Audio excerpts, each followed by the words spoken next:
Blog Talk Radio.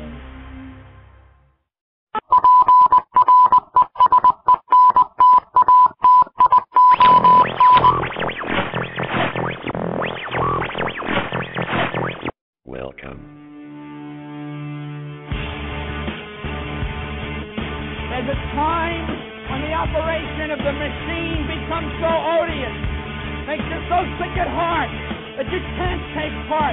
You can't even passively take part. And you've got to put your bodies upon the gears and upon the wheels, upon the levers, upon all the apparatus, and you've got to make it stop. And you've got to indicate to the people who run it, to the people who own it, that unless you're free, the machine will be prevented from working at all. I want the truth. You can't handle the truth. As long as the Matrix exists, the human race will never be free. Start somewhere. It has to start sometime. What better place than here? What better time than now?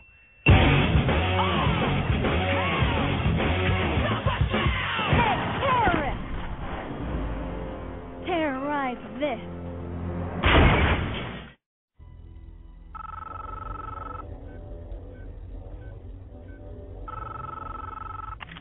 I know you're out there. I can feel you now. I know that you're afraid. You're afraid of us. You're afraid of change. I don't know the future. I didn't come here to tell you how this is going to end. I came here to tell you how it's going to begin. I'm going to hang up this phone, and then I'm going to show these people what you don't want them to see. I'm going to show them a world without you. A world without rules and controls, without borders or boundaries. A world where anything is possible. Where we go from there is a choice I leave to you.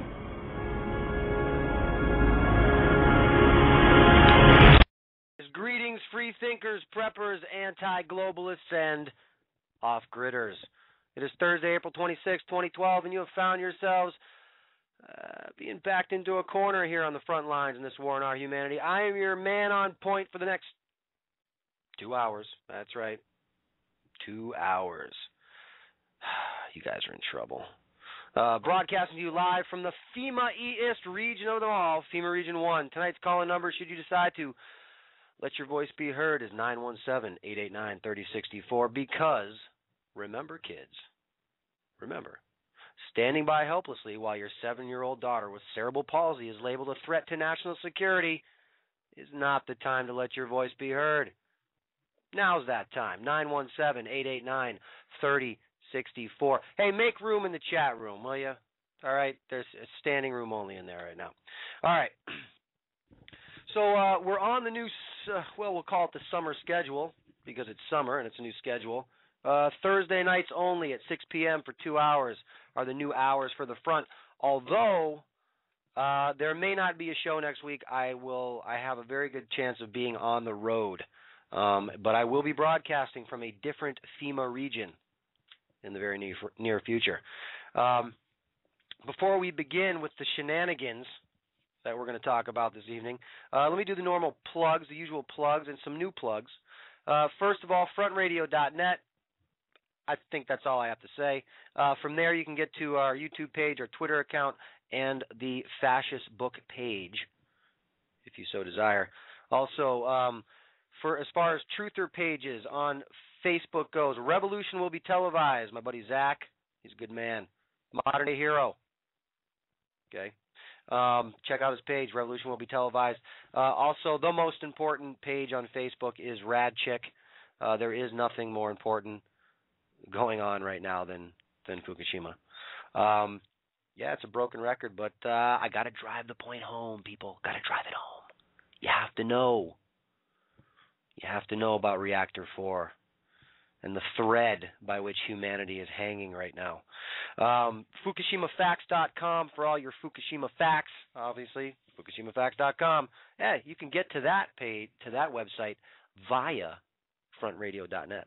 Also, Liberty for All 2012 on Facebook. Liberty, the number 4, the word all, and 2012 on Facebook. We the Sheeple on Facebook, another great truther page. And the new page I'll be plugging consistently is Living Off Grid on Facebook. Soon to be a website as well. We'll talk more about that in the near future. Living Off Grid. All right. Oh, before I get rolling here, I need to give a personal thanks to two listeners, one from England and one from Canada. H versus H, they know who they are. Thank you for the postcard. Thank you for what you did. I'm really sorry I have not written back to you. Things have just been crazy for me, H versus H, but I just wanted to let you know that that was very much appreciated, and I'm going to send you something back, my friend. I will, I promise. And also, I want to thank my listener, Amir, up in Canada. Amir, you wrote me a nice long email. I have not gotten back to you yet, my friend, and I just want to say thank you for the email. I will be getting back to you. All right. So before we get rolling here, did you guys hear Michelle Obama's statement today? Michelle said that she fantasizes about walking out of the White House, walking right out the front door of the White House, and just keep on walking. And I say, see ya. Go right ahead. Just don't let the door hit you in your extra large behind on the way out. All right? Take it easy. Hit the road. But if you're a new listener to this program, please do not get the impression that this is a partisan show. It is not. Laura Bush could take the same walk, as far as I'm concerned, and Hillary Clinton, and Barbara Bush before her, and so on and so on and so on. So, Michelle, don't threaten me with a good time by GFOing. All right? All right, so what do I have on tap for this evening? Oh, if I sound a little different, my big radio mic has been running into some issues. It's just shorting out on me. So I'm using a headphone mic. So if it sounds not so good, that's why. I'll be getting this other mic fixed again. All right. So what do we have for you tonight? We have some great health news. I'm gonna cover some curcumin news and Tumeric. Tumeric is a derivative of curcumin. You will be amazed at the health benefits that we go over this evening. But other than that, I have a big segment on the Nazification of America. That's America with a K at this point. Yes, sure, Nancy Reagan, she can take a walk out the door too. Comment and chat. I read a story about her having a threesome back in the day. I can't remember with who it was, and I know that's pretty bad of me. I probably shouldn't give you that information without giving you some more details, but whatever reason, that's when I see Nancy Reagan's name, that's what I think of now, and not in a pleasant way. Let me just elaborate on that. All right. Let's see. And what else we have? This, the Nazification of America. If you guys notice in the pictures I have displayed in our little scrolling picture thingy in the chat room, you will see a picture of Nazi soldiers checking women's undergarments. I'm sure it was in the name of national security. And following that picture, you can see TSA checking a man's underwear for, again, the same reason. But it was, hey, don't worry. It was different when the Nazis did it, okay? It was different. So it's not the same because this is America with a K. All right. So I have some TSA tales for you. I have the Department of Homeland Security. Basically, anything you do is a suspicious activity. I'm going to give you the list. This is another list, a new list. Oh, they love their lists. Also, if you guys remember a while ago, we talked about IBM's vision of the future over the next 5 years, and they talked about how we can all generate our own energy just through movement. And I took that a little further and said I would expect that to come true, but I think that you will be required to produce energy. It'll be for the greater good. It'll be for the state. But, hey, people have called me paranoid before. It just seems that most things that we think are going to happen end up happening. Because it's not about you and me. It's about BEM. So, and then in Big Brother news, I have the new microchip for your new smartphones coming out. Oh, yes. But don't worry. The location ability of this new microchip is only so they can offer you a coupon when you walk in the door. Yes, that's the reason behind it. I'm not kidding you. I'm not kidding you. What else do we have? That's about it. We'll get into some other stuff. I have some other stuff if we run out, but I don't think we will. All right. And I have a clip for you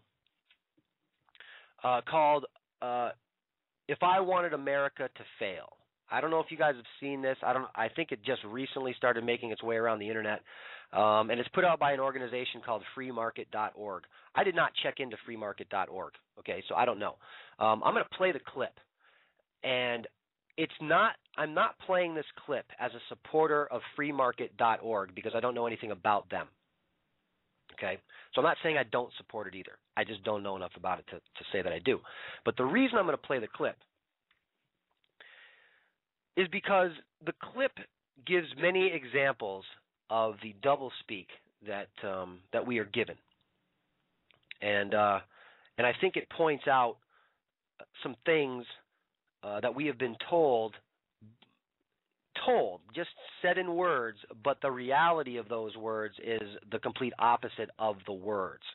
If that sounds a little confusing, well, I'm sorry, but maybe the clip will clear it up. So what we're going to do is I'm going to play that clip first, and it's a 4-minute clip.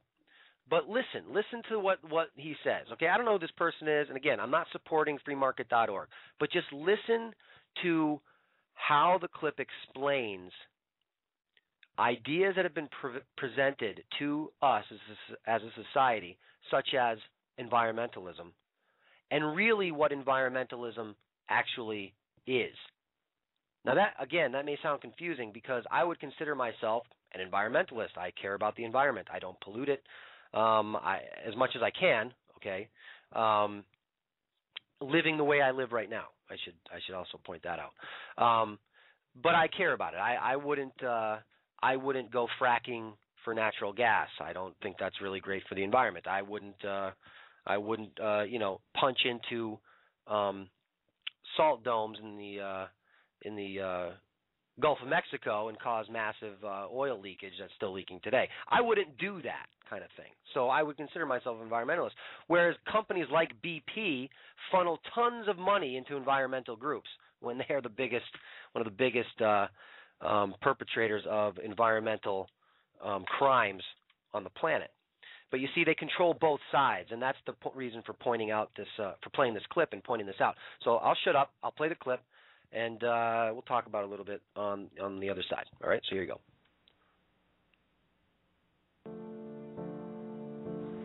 If I wanted America to fail, to follow, not lead, to suffer, not prosper, to despair, not dream, I'd start with energy. I'd cut off America's supply of cheap, abundant energy. I couldn't take it by force. So I'd make Americans feel guilty about using the energy that heats their homes, fuels their cars, runs their businesses, and powers their economy. I'd make cheap energy expensive, so that expensive energy would seem cheap. I would empower unelected bureaucrats to all but outlaw America's most abundant sources of energy. After banning its use in America, I'd make it illegal for American companies to ship it overseas.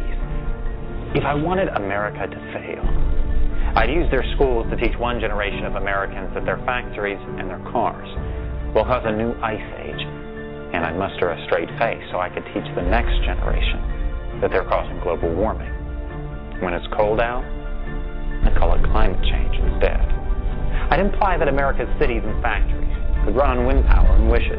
I'd teach children how to ignore the hypocrisy of condemning logging, mining, and farming while having roofs over their heads, heat in their homes, and food on their tables.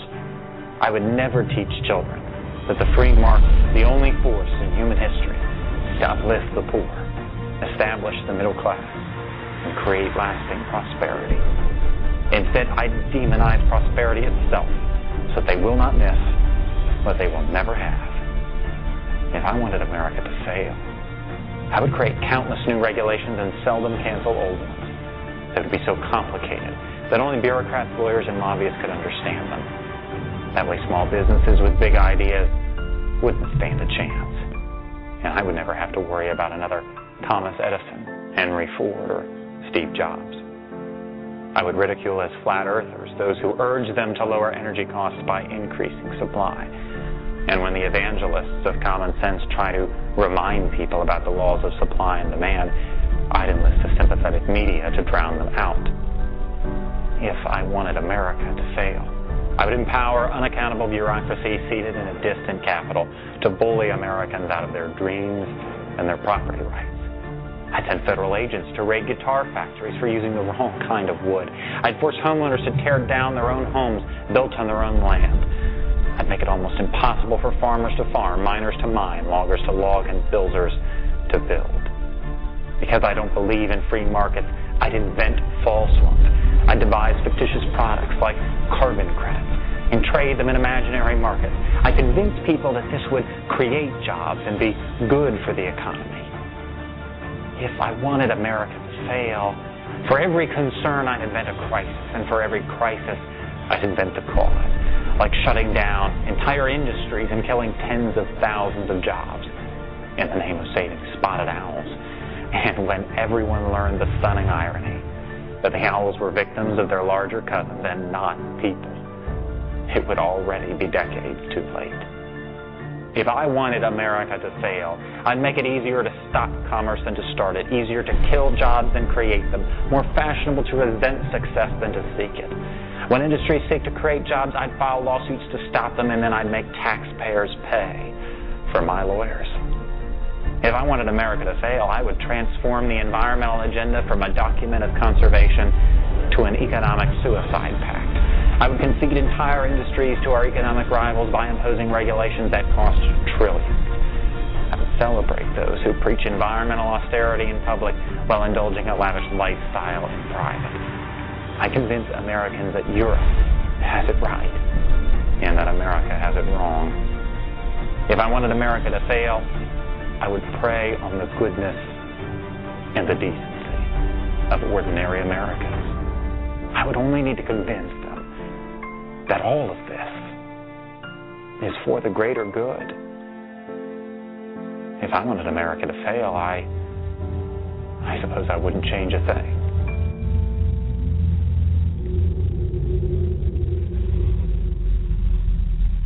All right. So, well, you know, after listening to that again, it's a little too nationalistic for my tastes, and it's also, I would imagine, you know, I don't know. I'll go out on a limb and say maybe freemarket.org is a Republican-backed or right-wing-backed organization. I don't know. But regardless of any of that, the same tactics that are used in America to deindustrialize and to gut the nation from the inside out, like it's happening with us, has been the same tactic that's been used in Europe. So it's not like Europe got, well, that's why the reference was Europe got it right, America got it wrong, because those people are already all wrapped up in the European Union and you know, that whole unelected governing board. Holy mackerel! I can't believe this is happening. I think I have Jeff from Chelsea, Mass. on the line, but I could be mistaken. I could be. Hold on a second here. Hello, caller. Hey, D, how you doing? Hey, who's this? Chief Kicking Pigeons. How are you? Chief Kicking Pigeons. I had the wrong caller. What's up, my friend? Hey, man. Not bad, my friend. I like Jeff. I like Revolution Will Be Televised. I like those guys a lot. I haven't talked to you in a while. Yeah. But I just listened to your economic suicide pact podcast or whatever you call it. Mm-hmm. It's very cool. It reminded me of Judge Napolitano. What if, you know, what if this and that? What if this is just going straight down the drain? I probably wouldn't change a thing, you know? Right. Like crazy. Yeah, well, I don't know. I mean, I don't know where that came from, and it could be used, you know, as a it could be used as a platform for some Republican to run on, you know, as if he's going to come in and do anything different. But like I said, regardless of any of that, the tactics contained in that clip are true. So that's why I played it. Yeah, and there's a very real sense of being altruistic, you know, with what is, you know, what they're going to do is a totally another thing, you know. Right. It's like, how do we know Ron Paul isn't in a position where him and the rest of us could get screwed over and he's, you know, the guy in position, you know? What if it's unfixable? It's not what I like to think of on a daily basis, but it's unsustainable, you know, that's for sure. Yeah. Well, the economic joke that we live in is it's just a negative feedback loop at this point. It's unfixable, so. Oh, in its current form, the way it's operating, that's what, you know, as like the clip said, I wouldn't change a thing, and they're not going to change anything. The only change will come, you know, most likely after it, you know, they announce that it's unsustainable, and they'll blame it on everybody except themselves, of course. It'll probably be our fault, you know. Right? Yeah. Feces always rolls downhill, you know. I can say shit on your show, right? Yeah, you can say shit on my show. It's fine, man. I say shit on my show all the time.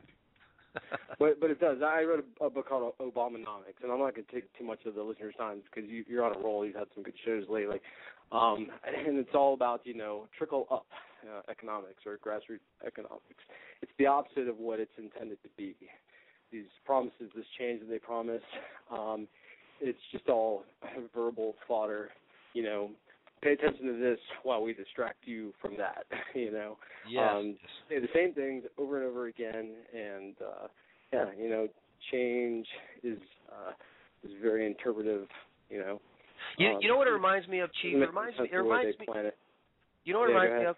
It reminds me of when you're a little kid. You were a little kid, and you're driving somewhere, like a long trip with your parents, and you're like, you know. And you're like, are we almost there? Are we there yet? And they're like, almost, about a mile up the road. And they say that the whole trip. You know what I mean? They just keep saying it the whole trip. And so that's basically, that's what our electoral process is like. That's what our government is like. The carrot's always just around the corner, you know? And that's my whole gripe with the entire Ron Paul thing. I'm sorry. I don't buy into it. You know, I'm not willing to wait, you know, until December for everybody to realize, although I'll have no choice, but I'm not willing to wait for everybody to realize, okay, he's not going to get in. And even if he did get in, you know, what do people think is going to happen? I mean, let's just be realistic about it, you know. And the other thing, very likely the same course of events. Exactly. You can only hope that you know, the candidate you vote for makes you feel good. You know, but you know, they're in the first place. It was Woodrow Wilson that said, you know, you can bet it was planned that way. Anything was probably planned that way, and they're in the position to do it. You know, so what do we do? You know, we can't gripe about it, but we can only make our voice be heard. You know, you can write in Ron Paul, you can write in no confidence. Shit, I don't know, but you have to work on you because they're not going to do very much for you, and you have to realize that by now. Well, you know, the thing is, man, you know, this system's been built up so huge that, you know, people just look at it like an insurmountable task.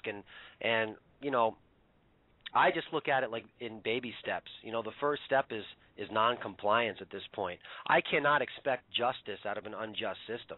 I cannot expect a candidate to come in and put everything on the right track, stop with the double talk, stop killing people, in the current system and form of government we have right now. I'd be a fool to think that. And that's why I get so upset with all the Ron Paul bots out there. I mean, it's unrealistic. It's just unrealistic. And besides that, the guy is pro-nuclear. And with Fukushima going on, I'm sorry, but you know, to me, there's just nobody out there, and there never is. Voting for the president doesn't even matter at this point, D. You know, it's about looking at your local ballot and hoping you can make a change starting there, if anything. Sure. But then what happens? What happens when the feds come in and trump your state laws like they do? It happens, but you know, I'm pretty proud of like, you know, Merkley and my senators in Oregon who have voted against NDAA. You know, I'm proud of certain people who have put a referendum on that in Virginia, for example. So there's a few people wanting to do the right things. When the people get behind that, at least there's a check on it. It's not say it's not going to, just press down on you, like a 2-ton heavy thing. But, you can resist it, and you resist it at the local level as much as possible is all I'm saying. Ron Paul, that's not the local level, is it? No. Write them in, do what you got to do, but, assume that that's not going to save you. I don't know what I'm talking about, man. It's just good to hear your show again, man. And like I said, you're on a roll, man. Keep it up, and I'll formulate my thoughts for another time. All right, Chief. I appreciate it, brother. I'm sorry I've been so sporadic on the show thing. Just got a lot of stuff going on personally. I'm doing my best to get on the air as much as possible. Quality, not quantity, my friend. You got it. All right, brother. I bet. All right. Later. All right, so there he goes. Chief Kicking Pigeons, one of the best internet handles ever.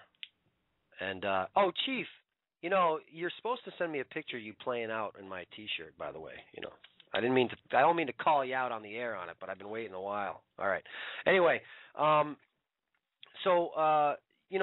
far as that conversation goes, I'm not going to go into the whole thing about it as far Ron Paul elections, trying to work the normal writing your congressman. I mean, people, we need to grow up at some point. We need to just understand that these people are not going to do anything for the greater good of humanity. They are going to continue to cater to whoever's lining their pockets. And that's the tame version of what goes on. And I'm not going to get into the bigger version, but you know what I'm saying. All right, so I don't know. I hope you got something out of that clip. Like I said, could be right-winger, but nevertheless, when you're in the election cycle, they'll spew out some truths to demonize their supposed opponents. But then after the election's all done, well, we don't hear much about that anymore, and it's just business as usual. That's been the MO since all of us listening to this program have been alive, right? So ever since we've opened our little peepers here in the U.S. of A., this is the road we've been on. And to think that it's going to change through another, election cycle, we can always refer back to the definition of insanity, right? All right, so moving on from that, let's get into, I want to talk about this IBM thing. I have another clip to go with this, but let me read the article first, and I'll tell you what I said about this when we discussed IBM's vision of the future. All right, so this is wearable human motion energy harvester. All right, a team from Riga Technical University in Latvia has designed a human motion energy harvester for wearable applications. The design consists of a jacket with an electrical generator. The team's human motion energy harvester is contained within clothing to generate energy from human movement. Now, before I continue, look, sounds like a great idea.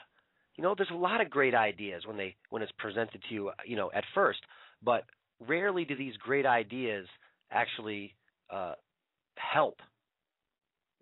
Once again, help humanity in any way. I mean, if anybody out there is going to think that you're going to throw on a human motion energy harvester jacket to power your home and allow you to get off the grid and not pay anything, you're sadly mistaken. So, but I'll tell you again where I think this is going, but let me finish with the specs on this deal.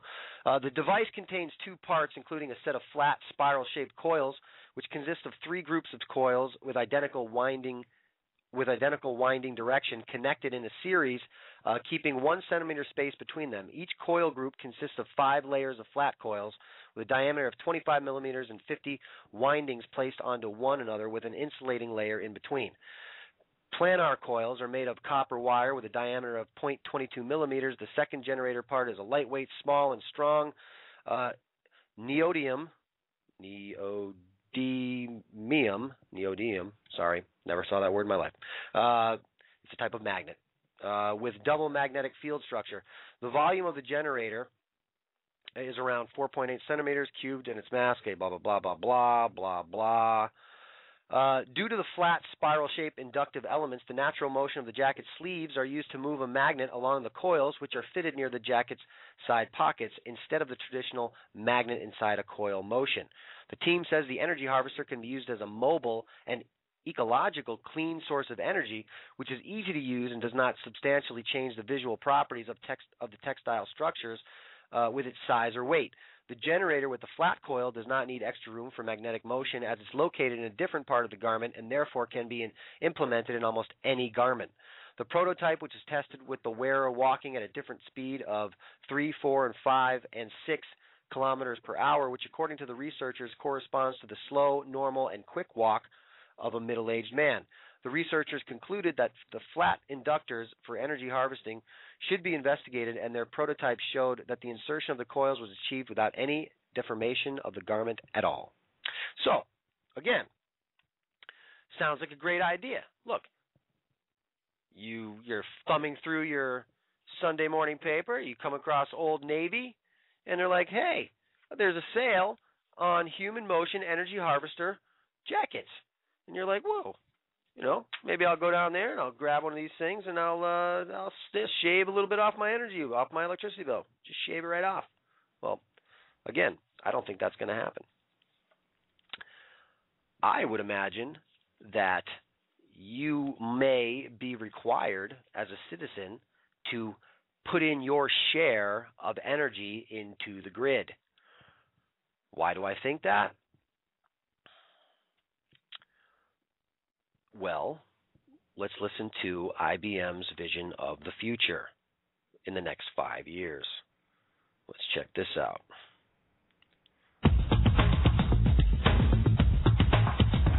What is science fiction and what is science fact? Here at IBM, we are bridging that gap on a daily basis. In 5 years, you will be able to power your house with the energy you create yourself. How, you might ask? Anything that moves has the potential to create energy. Your running shoes, your bicycle riding, and even the water flowing through your pipes. Advances in renewable energy technology will allow individuals to collect this created energy and use it to help power our homes, workplaces, and cities. Imagine attaching uncharged batteries to the spokes on your wheels. As your wheels turn, you'll be able to get to where you're going and know that the energy you created could be used to turn the light on in your house. Created energy comes in all shapes and forms and from anything around us. IBM scientists in Ireland are already looking at ways to understand and minimize the environmental impact of converting ocean wave energy into electricity. You probably used a password to log onto your computer today. This is my password. In the future, you will never need a password again.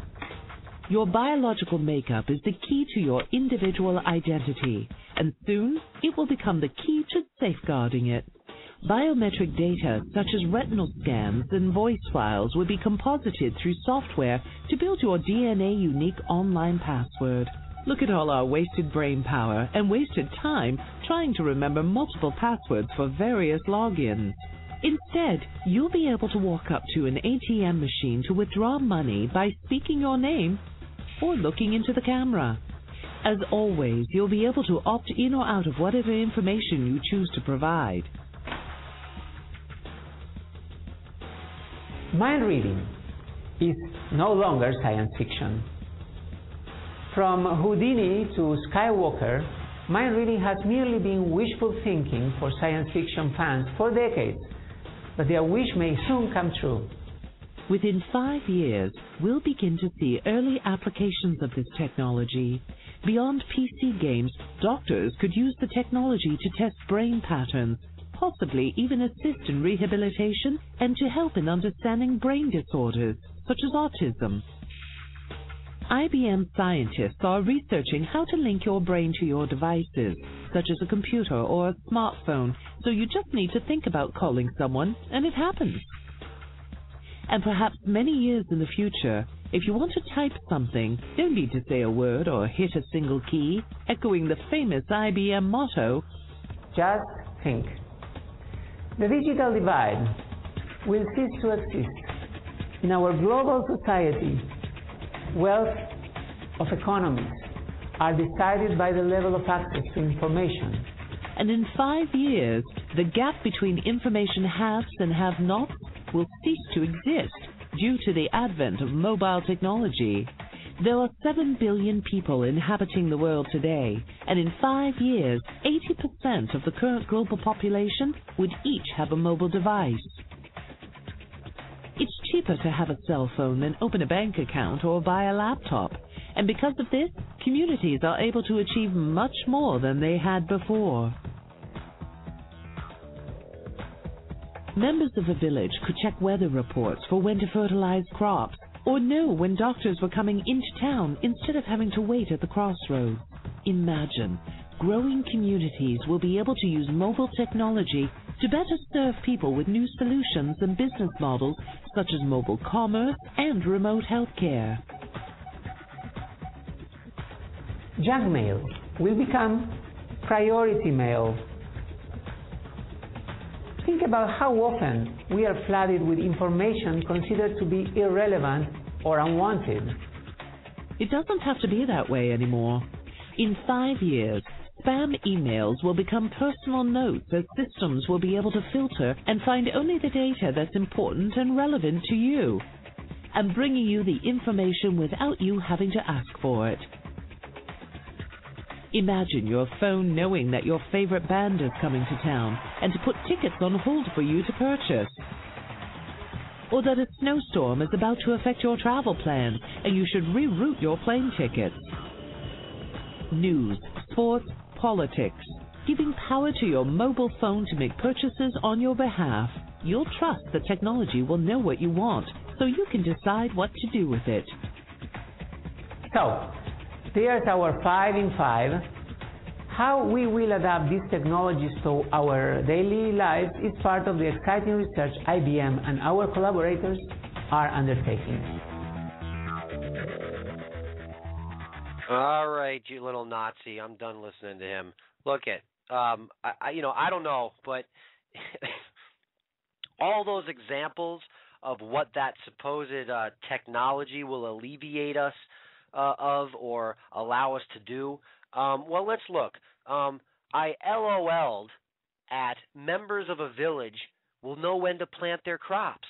Yes, because if you're living in a village and you plant crops, you probably had no idea when to plant them, until IBM biometrically scanned you and have you living through a biometric cashless society system. But hey, don't worry, now you'll know when to plant your crops, and of course, the other big bonus was relieving you of having to remember a password. I mean, my goodness, the burden of having to remember a password. Yes, please biometrically scan my face and my retinas, okay, so I don't need to remember my password. I mean, every example they gave was complete garbage. And what would you expect coming from the company IBM that developed the number system in the concentration camps in Nazi Germany? So, obviously, they're on your side, right? IBM. Stellar organization. So that's why I say the fantasy of generating your own power through movement, your kinetic energy, is just that, a fantasy. Not to say that it won't happen. It may, but I doubt you're going to be shaving dollars off your electric bill by doing that. That's just me. Call me a skeptic, okay, if you want. It's fine. So there you go. It's funny because that IBM clip, I think we covered that a few weeks ago, and then this I just got a hold. Someone just gave me this story on this clothing to generate your own power. So it's kind of we talked about it a little while ago, and then whammo, bammo, there it is. Yeah, they said 5 years. It's not a long time. All right, so let's get into some other stuff. Microchip for your phone. here's some more excellent reasoning of why you need to be able to be located down to the centimeter by your phone. Believe me, people, there's nothing nefarious going on here. It's just so that you can get a coupon. Okay, that's why technology companies have developed this new microchip for your phone that allows you to be tracked and traced down to within centimeters of your location. They did this so you can get a coupon. All right? All right, don't be freaking out. Put away your tinfoil hats. All right? Not everything's a conspiracy, Darren. Not everything. Oh, yeah, it is everything. All right, so here we go. New microchip. By the way, this is from my friend Madison Rupert from End the Lie. This is an article from him. I actually have a couple of his articles up here tonight. So new microchip for smartphones to provide unprecedented, ultra-precise location data. Madison should have added in and coupons at the end of that. The Broadcom Corporation, a Fortune 500 company, recently unveiled a brand new microchip for smartphones which will provide ultra-precise location details, potentially even within a few centimeters, far beyond what current smartphones can detect.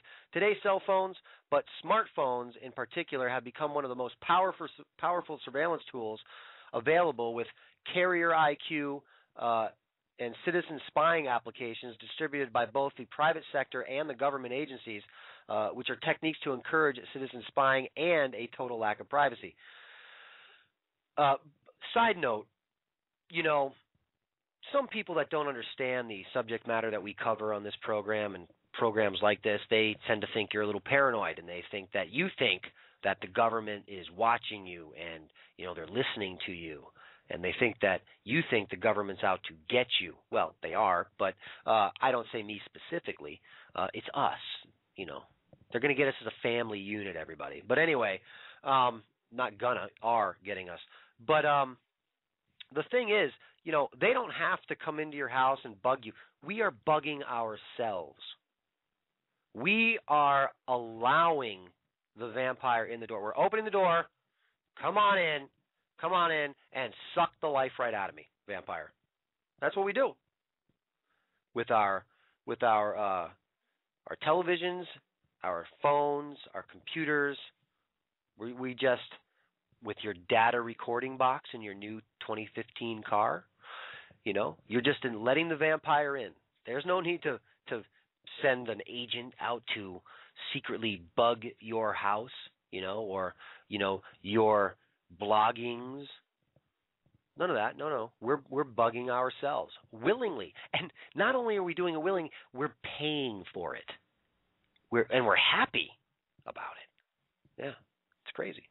All right, so the new chip called Broadcom 4752 or BCM 4752 will relay information about the vertical and horizontal position if the individual is indoors or out, all through combining a wide variety of information sources.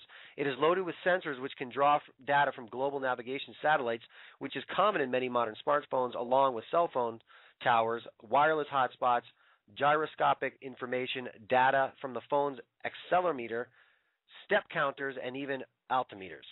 Combining all of this information will allow for location data which is unprecedented in its preciseness, raising the potential of even more powerful surveillance via smartphone.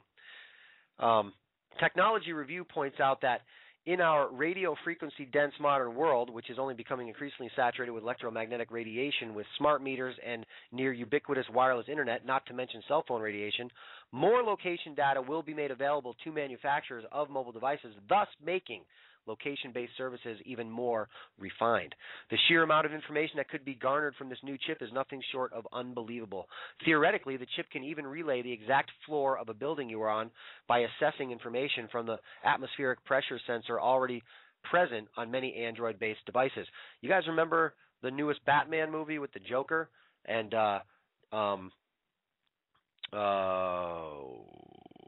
who was it? Was it Batman himself, I think? Bruce Wayne. He left his extra cell phone in the building, and through that cell phone, it was like a sonar type thing, and it gave like an X-ray view of the building, so they knew where all the bad guys were, right on each floor and all that stuff. That's what it reminds me of. Anyway. Okay. Broadcom calls this eerie technology, quote unquote, ubiquitous navigation. They are selling it as a revolutionary way to conduct business because shopkeepers will be able to detect the moment someone walks by their storefront or when browsing particular products and then offer the customer coupons in real time. Wow. That is so cool.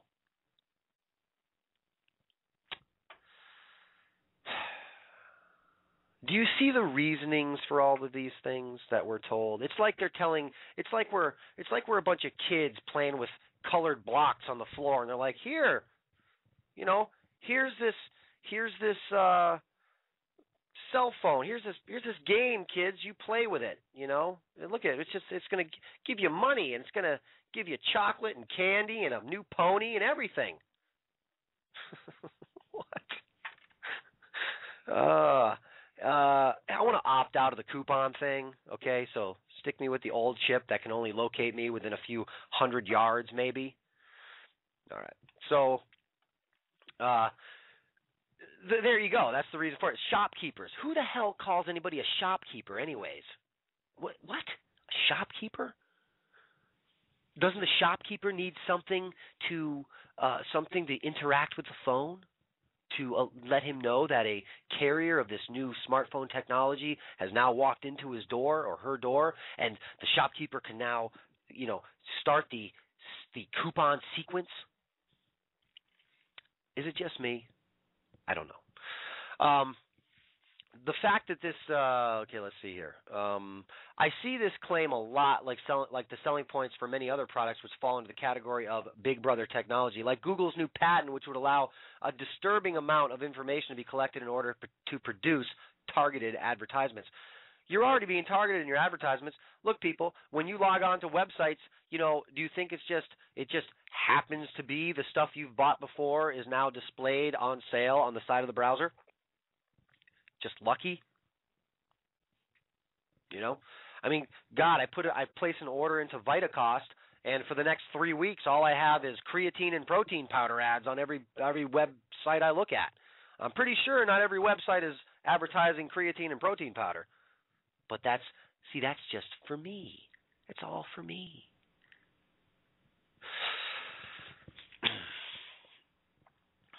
All right. So, of course, this chip will also allow for the government to request unprecedented amounts of highly specific and accurate information on smartphone users. The fact that this will also use location data outside of GPS signals means that people can be closely tracked even when indoors or in areas where GPS signals are weak.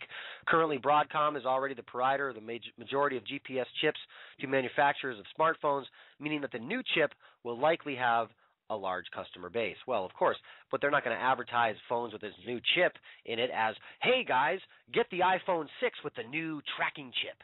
No, it'll be, get the iPhone 6 with the thing that makes you feel warm and fuzzy when you press this button, or whatever it's going to be. It'll be something great for you. Of course. I don't think the smartphone, boom would have happened if they advertised the tracking technology within them and the recording and the spying technology within them. No, they didn't do that, right? No, you see the commercials, the iPhone commercials, it's got some, happy, cheery, music. It's like ding, ding, ding, ding, ding, ding. It's like for kids, like we're playing with blocks on the ground. Ding, ding, ding, ding, and Susie wants to know what Johnny's doing across town, and they're going to talk to each other on FaceTime, and everybody's having a good old time, and everything's just so wonderful. That's how they sell you the phone. That's how they sell you the crap, right? Because they know that won't sell if they tell you it's going to track and trace your every move. But then, of course, you have the people that say, well, Darren, I don't care if they know what I'm doing. I'm not doing anything wrong. And I say, well, person, it's not up to you to decide what you're doing wrong. It's up to the people who are watching you to make that decision, So the fact that this will also use, okay, we have that, blah, blah, blah, blah, blah, we have that, and we have, okay, that being said, not all smartphones will have the same sensors, and the integrated circuit in this new chip relies on some sensors which are not currently present in all phones. For now, this means that it will not perform the same in every device, but as technology improves and these types of sensors become more common, this will be minimized. The new chip uses the not so new technique of triangulation using Wi-Fi signals. Although an interesting tidbit from the technology review comes when we discover that, quote, Broadcom maintains a database of these hotspots for client use, but it says most of its clients maintain their own, end quote. One of the companies that is behind the creation of and maintenance of said Wi-Fi hotspot databases is a little-known corporation called Skyhook Wireless. You know, I love these little corporations that just somehow get these massive contracts, and one day you never heard of them, and then the next day they are raking in billions. You think that's just some lucky entrepreneur, just a lucky guy? Just a lucky guy. No. It's probably a corporation, a subsidiary of a larger corporation you already know about. We're coming to realize we don't really have a lot of choice. Most things come from the same corporation under different names. Broadcom. Oh, so here we go. Here's a spokesman from Skyhook. Ted Morgan, Skyhook's chief executive officer, does not believe that Broadcom's new chip will be able to compete with Skyhook's software-based system. Quote, Broadcom is now talking about something we have been doing for 7 to 8 years, uncovering all the challenges, Morgan said. Broadcom has never done major deployment. Okay, but, we'll see what happens with that. Some of these challenges are managing battery use, cataloging new mobile Wi-Fi hotspots, and much more, all of which he thinks Broadcom will not be able to conquer as Skyhook has in their quest for precise indoor location data. Yes, I'm sure that a Fortune 500 company would not be able to conquer those issues, Skyhook. But hey, who knows? This could be like WWF wrestling right now, meaning they can both be working together and seeming like they're not. This is highlighted by the fact that Apple used to use Skyhook for the iPhone's location services, although now they use their own location system they built. Thanks, Steve Jobs. While Pomerantz was not authorized to name specific clients, Technology Review points out that, quote, one of Broadcom's biggest customers is Apple. Yay, love my iPhone. Let's see. Is there anything else here? Oh, here we go. The use case for Bluetooth beacons might be malls, Pomerantz explained. So hold on here. It would be a good investment for a mall to put up a deployment, perhaps put them up every 100 yards and lock and unlock the ability for people walking around the mall to get very precise couponing information. Does this seem a little over the top to you guys for some coupons? I've never been a fan of coupons, but that's me. My mother would probably love it. She'd probably be, oh, it's great. It's got coupons. My mother buys stuff that she doesn't even want because it's on sale. She's like, I saved money on it. Say, but you didn't want it. So did you? Oh, I saved money. It was on sale. All right, anyway, sorry. The density of these sensors will give you even finer location, Charlie Abraham, the vice president of engineering at Broadcom, added. It could show you where the bananas are within a store, even on which shelf there's a specific brand. Holy shit! The technology is amazing.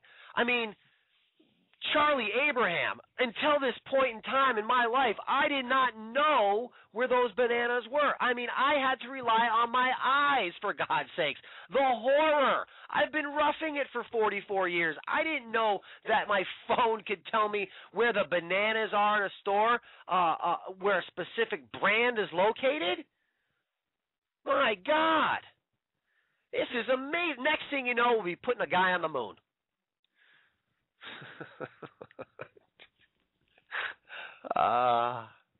Where's my after show thing that I like to do? I need that right now. Okay. So there you go. There's information on the new tracking chip going to be in your latest version of your smartphone. Don't listen, people. Like I said, throw away the tinfoil hats. It's all for coupons. I just want to save you 50 cents, okay? And now you'll know where the right bananas are. I hope somebody out there is LOLing. I really do, because that is just complete insanity. Wow. All right. I actually posted this article up on the Front's Facebook page and website a couple weeks ago, but I just wanted to get into it on the show because of the coupon thing. All right. Anyway, I'm done beating that horse. All right. So let's get into the Nazification. Okay. Never mind coupons. Your favorite brand of bananas. Never mind any of that. Let's get into the Nazification of America. All right. Look, TSA out of control. I mean, look, these two stories came out this week, okay? The TSA claimed that a 4-year-old girl was a threat to national security. They actually implied that that her grandmother passed her a gun, okay, because she hugged her grandmother at the airport. This is the TSA, okay? This is the freedom, people, that Al-Qaeda wants to kill you for. Keep that in mind. So yeah, TSA defends pat down of 4-year-old at Kansas airport. It's out of Wichita. The grandmother of a 4-year-old girl who became hysterical during a security screening at Kansas airport said Wednesday that the child was forced to undergo a pat down after hugging her, with security agents yelling and calling the crying girl an uncooperative suspect. An uncooperative suspect. 4-year-old girl. The incident has been garnering increased media and online attention since the child's mother, Michelle Bradmeyer of Montana, detailed the ordeal in a public Facebook post last week. Oh, that Facebook, it'll always give you up, won't it? Side note on Facebook, I saw someone's post complaining this week that Facebook was messing with their page. They referred to it as their page. And I urge all of you to remember, that is not your page. Nothing on Facebook is yours. You signed your rights away from. You agreed to sign all your rights away to every letter you type, every picture you put up there. Everything you do is property of Facebook. It is not your page. Okay. Just want to establish that. Put the flag in the ground. Not your page. Okay, it's Facebook's page. All right. That's why you get forced into things like timeline, right? But anyway. The child's, the incident has been guarding increased, okay, so on the Facebook post. The Transportation Security Administration is defending its agents, of course, despite new procedures aimed at reducing pat-downs of children. Do you guys remember this whole thing? We had the crying kid, we had the kid in the wheelchair being patted down because they said that there was explosive residue on his wheelchair. Yeah, kid in a wheelchair. Yeah, crying, because some stranger is sticking a rubber glove down the back of his pants, in the front of his pants. Geez, Mom told me never to let strangers touch me, but I don't know this guy. This is very confusing. I'm so confused. Shut up, little boy. It's called demoralization. And you will embrace it. The child's grandmother, Lori Croft, told the Associated Press that Bradmeyer and her daughter, Isabella, that's a cute name, initially passed through security at the Wichita airport without incident. The girl then ran over to briefly hug her grandmother, who was awaiting a pat-down after tripping the alarm. That's when TSA agents insisted the girl undergo a physical pat-down. Isabella had just learned about stranger danger at school, her grandmother said, adding that the girl was afraid and unsure about what was going on. So this causes cognitive disconnect in the child's mind, okay? There's the ability to rationalize and reason what they've been taught in books, in words, does not correlate what's happening to them in real life. This is done on purpose. This is not a mistake, okay? And I actually have a clip that I reloaded into my library here tonight because it's probably my most requested clip that I've played on the show, and it's actually the 5 steps to brainwashing a nation. You guys, you longtime listeners on the show, have heard this a few times, but I might play it again tonight. Maybe. Let's see. We'll go through these articles first. But that's why I mentioned the word demoralization. But anyways, anyway, I should say, not anyways. So there, she just learned about stranger danger, meaning not letting strangers touch you, and here she goes, strangers now touching her. Quote, she started to cry, saying, "No, I don't want to." And when we tried talking to her, she ran, Croft said. Croft is her grandmother. They yelled, the TSA yelled at them and said, quote, "We are going to shut down the airport if you don't grab her." This is a 4-year-old girl. "We're going to shut down the airport if you don't grab her." But she said the family's main concern was the lack of understanding from TSA agents that they were dealing with a 4-year-old child, not a terror suspect. Quote, "There was no common sense and there was no compassion," Croft, the grandmother, said. "That was our biggest fault with the whole thing. Not that they are following security procedures, because I understand that they have to do that," end quote. Brad Meyer of Missoula, Montana, wrote a public Facebook post last week about the April 15th incident, claiming TSA treated her daughter. Let me see here. Hold on, had to scroll up.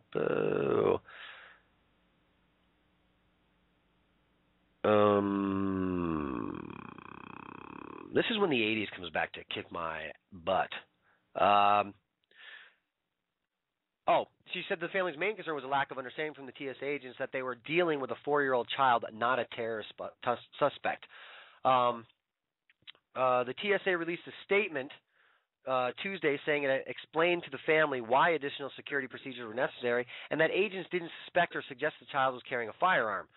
Quote, "TSA has reviewed the incident and determined that our officers followed proper screening procedures in conducting a modified pat-down on the child," the agency said.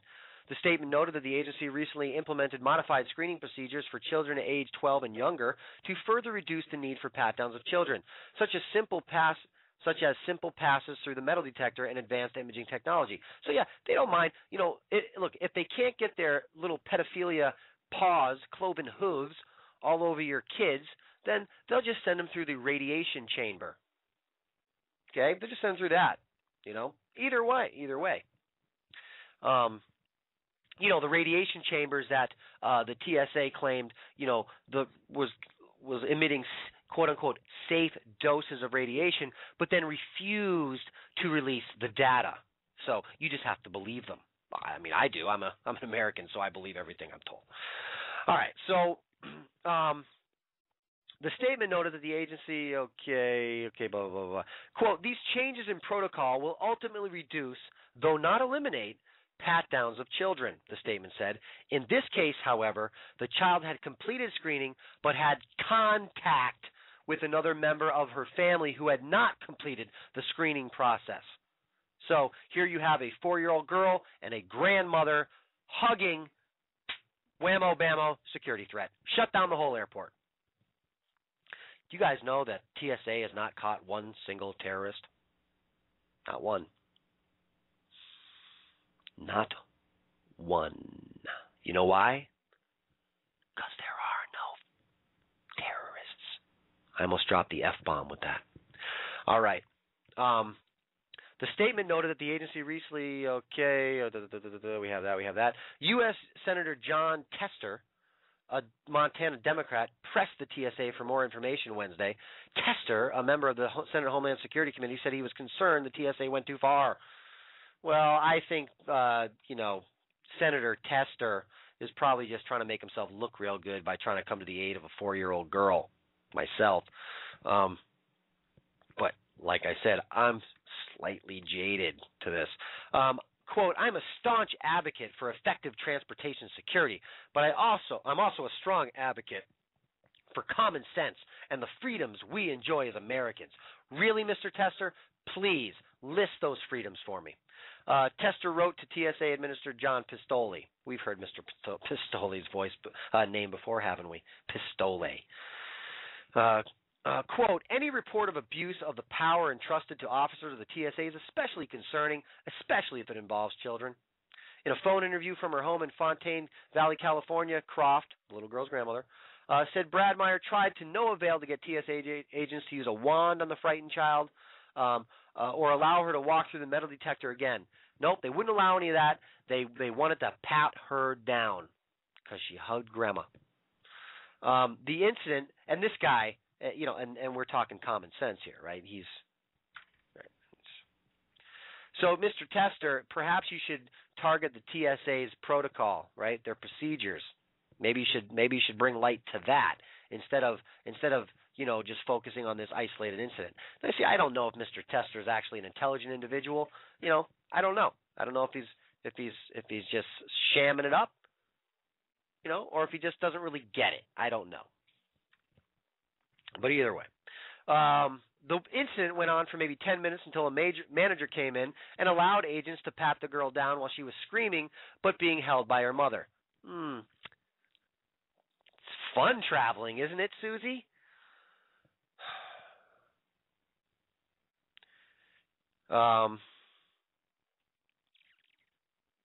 Okay. She also said TSA agents wanted to screen her grandmother alone in a separate room. She was kicking and screaming and fighting in hysterics, Croft said, and at that point my daughter ran up to her against TSA's orders because she said, my daughter is terrified, I can't leave her. The incident, went on for maybe 10 minutes until a manager came in and allowed agents to pat the girl down while she was screaming but being held by her mother. Oh, such compassion. The family was then allowed to go to their next gate with TSA agents following them. Croft said that for the first few nights after coming home, Isabella had nightmares and talked about kidnappers. She said TSA agents had shouted at the girl, telling her to calm down and saying the suspect wasn't cooperating. The suspect wasn't cooperating. Quote, to a 4-year-old's perspective, that's what it was to her because they didn't explain anything and she did not know what was going on, Croft said. She saw people grabbing at her and raising their voices to her. To her, someone was trying to kidnap her or harm her in some way. Of course they were, because that's just what she learned in stranger danger in school. There you go. That's the freedom Al-Qaeda wants to kill you for. That's what they like to tell you anyways, right? But it doesn't stop there, people. No. We have a 4-year-old girl, but now we have a 7-year-old girl with cerebral palsy, okay? Here we go. Out of Washington, D.C., the Transportation Security Administration is once again the subject of national scrutiny, this time after aggressively screening a 7-year-old girl with cerebral palsy, which caused her family to miss their flight. The girl, identified as Dina Frank in a report by The Daily, was waiting with her family on Monday to board a flight departing from John F. Kennedy International Airport in New York, headed to Florida. Sorry, I thought this was out of the Washington Dulles Airport. It wasn't. It's out of New York, JFK. Since Dina walks with the aid of leg braces and crutches, she cannot pass through airport metal detectors and must instead submit, love that word, to a pat-down by TSA agents. The words submit and submission should never be spoken in a so-called free society. It should not, especially in reference to quote-unquote authority figures. Since Dina, so she has to submit to a pat-down by the TSA. Dina, who is also reportedly developmentally disabled, is usually frightened by the procedure. Her family reportedly requests that agents on hand take the time to introduce themselves to her. However, the agents on duty at the time begin to handle her aggressively instead. Of course, because I'm sorry, if you have any friends or family that work for the TSA, I'm sorry, but TSA, from my experience watching them, which I have done every time I've gone to an airport, the look of intelligence in their eyes rivals that of, let me see, what could I come up with? Rivals that of, I don't know, just something stupid. I'm sorry, I'm drawing a blank. I can't come up with a good analogy, people. But really, I mean, let me just ask you. If any of you out there were TSA agents, okay, and you fully believe the bullshit you were told, and you think you're actually protecting America from, Middle Eastern terrorists that hate the freedom that we have, if you actually bought into that whole thing, okay, even though you've bought into that, do you think that you would, I'm talking to you guys out there, do you think that you people would aggressively or be unfriendly towards or be anything besides compassionate and nice to a 7-year-old girl with mental retardation and cerebral palsy? How could you be anything but nice to a person like that? So what are we dealing with here? You know what we're dealing with, people?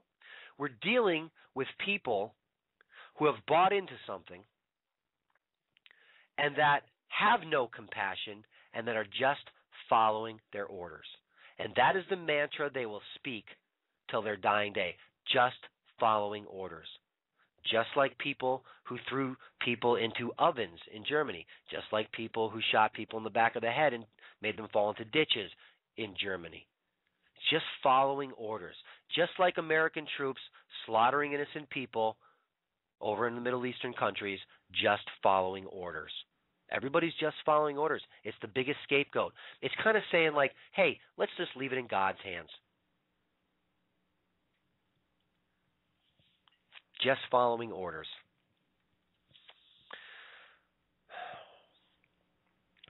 Air travel is difficult to the family due to Dina's disabilities, but the nature of Monday's inspection was especially traumatic for the child. Quote, they make our lives completely difficult, her father, Dr. Joshua Frank, a Long Island pediatrician, told the Daily. She's not a threat to national security. I concur, Doctor. Dr. Frank taped the encounter, which ended when a supervisor inspected her crutches and let them pass. But agents followed up and insisted upon doing a full inspection of Dina. Ultimately, the family missed their flight. Quote, they're harassing people. This is totally misguided policy, Frank told the Daily. Yes, I understand that TSA is in charge of... Oh, this page is just refreshing itself on me. Okay, there we go. Hold on. I have to find my spot again. Okay. Yes, I understand that TSA is in charge of national security and there's all these threats, but for her to be singled out is crazy. Well, you know, Mr. Frank, I hate to tell you, but people like me, we've been trying to tell people like you that this is how you're going to be treated in the name of national security. We've been trying to tell you this for years. You don't want to listen. You don't want to look. You don't want to know.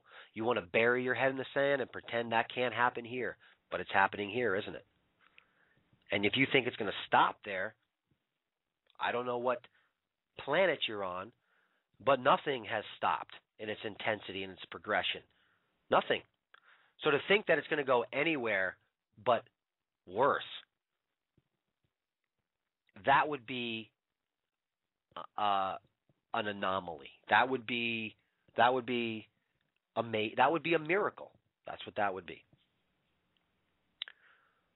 So Dina from Long Island had recently experienced triumph after Botox and phenol injections helped her to gain control of her legs, enough to take several unassisted steps. After being born prematurely and suffering from bleeding from the brain, Dina struggled for years to get around, even during a double hip replacement to assist in her recovery. Okay, so anyways. And we have an update to the story. TSA is defending their decision to pat down the girl, and here's the TSA statement. Of course they're defending it.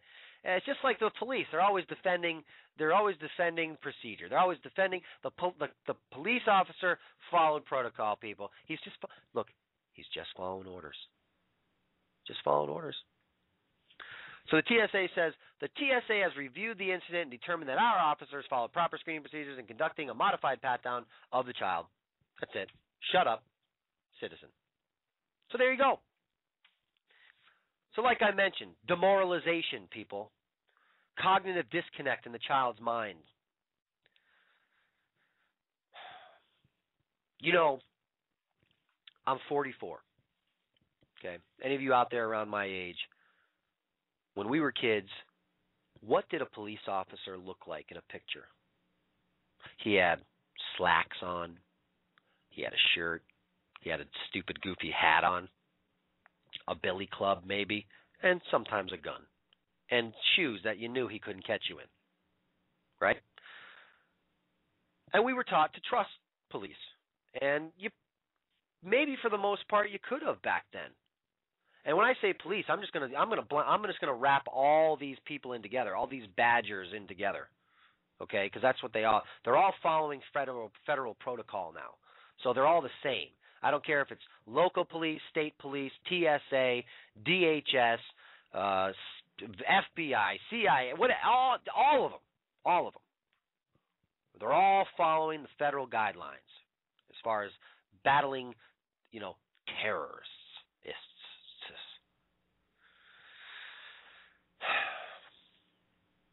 But so what they look like? They were guys that they show you pictures and they'd help a old lady across the street. You were taught to go to a police officer if you needed help. What do you think? What do you think these little girls are going to think about people in badges as they grow up? They're going to live in fear. In fact, it's going to get to the point where you're not even going to want to look in their direction. Why wouldn't you want to look in their direction? Well, because that could be considered suspicious activity. Oh, you don't think so? Well, here, I'm going to let you know. Homeland Security, pretty much all bodily movement is an indicator of potential terrorism. There's another End the Lie article. If you thought the criteria for suspicious activity in terms of potential terrorism couldn't get any more broad and ludicrous, prepare to be taken back. Well, I, for one, will not be taken back because I expect it all, okay? All of it. I expect it to get to the point where they are killing you for what you think. And I don't mean in a grandiose fashion. I mean just taking you over to the side and shooting you. Maybe that's too messy, but you get the point. The culture of citizen spying and pervasive paranoia in the United States is getting to the point of patent absurdity, yet somehow many Americans nonsensically seem to continue to treat it as the gospel. Well, that's nationalism, people. It's a terrible disease. If you know anybody who's wrapped up in nationalism, we need an intervention. Okay, we need an intervention. These include glances, wide open eyes. Oh my God. Okay, so hold on. I skipped this paragraph. According to a document entitled, quote, Terrorism Awareness and Prevention, a Participant's Guide, which was distributed by the New Jersey Office of Homeland Security and Preparedness, which I'm going to post this article, and you can actually look at this document. Okay, it's in the article. Almost every single action should be treated as suspicious. Okay, so here's some suspicious actions. This is the federal guidelines, okay, that your police officers are following, and your TSA and every other jackbooted, fluoridated, low IQ'd idiot out there is following and buying into. And when I say low IQ, it's because we already covered on this show how many police departments have an IQ cap, okay? And they have an IQ cap on police officers for this reason. The reason given is that they say they don't want an officer with too high of an IQ because he may become, quote-unquote, bored with police work. And they don't want to invest the time and money into someone who may become bored with police work and then stop being a police officer. See, I think it's a little bit different. I think that someone smart enough will go, hey, this is ridiculous. I'm not bored, but I'm just not doing this because this is bad news, right? And also, dumber people are easier to control, right? Right. All right. So these actions include, here we go. Here's the list. Here's a list. This is a movement indicator list. Glances. If you glance at something, that's a potential terrorist act. You're a potential terrorist if you glance at something. Wide open eyes. That's potential terrorist. Cold penetrating stares. Terrorist activity. Trance-like gazes, terrorist activity. Exaggerated yawning when engaged in conversation. Exaggerated yawning when engaged in conversation is a terrorist activity.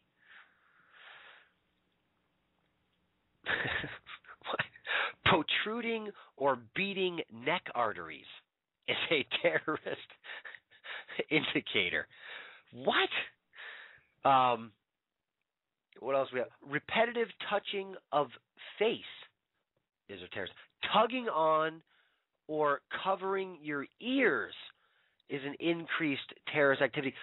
Increased breathing rate, panting, excessive fidgeting, clock watching. I said clock watching. Head turning, pacing or jumpiness, trembling, unusual perspiration, goosebumps and or rigid posture with minimal body movements and arms close to sides. But hey, look, people, I know that me saying that the time will come where you will be shot for thinking something, probably on sight, that's ludicrous. But this makes total sense. I mean, because if I wasn't reading to you from an actual government document and I was saying, hey, everybody, anything you do can be considered terrorist activity. You can't glance over there. That's considered terrorist activity. You'd be like, come on, Darren, you're a little paranoid. You're really freaking out. No. You see, I'm not. This is their words. In other words, if you're late for something or in a rush, okay, it might have you, you might be excessively fidgety. You might be looking at your clock. But then again, you just might be a terrorist. If you've been exercising, you might be breathing hard. You might be panting. Your neck arteries could be slightly protruding. You might be a terrorist. Okay. On the other hand, if you're tired, you could just be gazing off into nothing, which would be a trance-like state, which would be a terrorist activity. Yet, if you're energetic, or perhaps you drank too much coffee, you might have wide open eyes. You might be a little jumpy. You might be sweating a little bit more. Again, you could be a terrorist. You see, this is the common theme, you guys. This is the common theme with legislation like the Patriot Act, like the NDAA, like the Expatriation Act, like the No Trespass Act, like the Media Monitoring Initiative. All of these things are completely have all this ubiquitous writing, this very broad spectrum of anything. There's nothing is clear cut. It's all gray, so it can all be left up into interpretation, which makes everybody a suspect. Now, do you honestly think that your government thinks that all of us are actual terrorist suspects? Or do you think that something a little more nefarious is going on here? Do you really think that? I mean, honestly. I mean, we're living this because of what happened on 9/11. This is why we're living this. They want you to live this way because 12 guys, 14 guys, whatever it was, I can't remember at this point, supposedly hijacked planes with box cutters and flew them into buildings. All Saudi Arabians, by the way. Nobody from Iraq, nobody from Iran, nobody from Afghanistan. All from supposed our best buddy, Saudi Arabia, who chops people's heads off for witchcraft, but that's totally acceptable because it's Saudi Arabia. But when, quote-unquote, insurgents lop off somebody's heads, it's barbaric. And all the little mommies and housewives out there will be out looking at CNN and Anderson Cooper and they'll be going, oh, my God, it's so barbaric. They're so mean to women. Oh, my God, the Taliban, Al-Qaeda, oh, my God. And then they'll go, man, I'd really love to go travel to Dubai.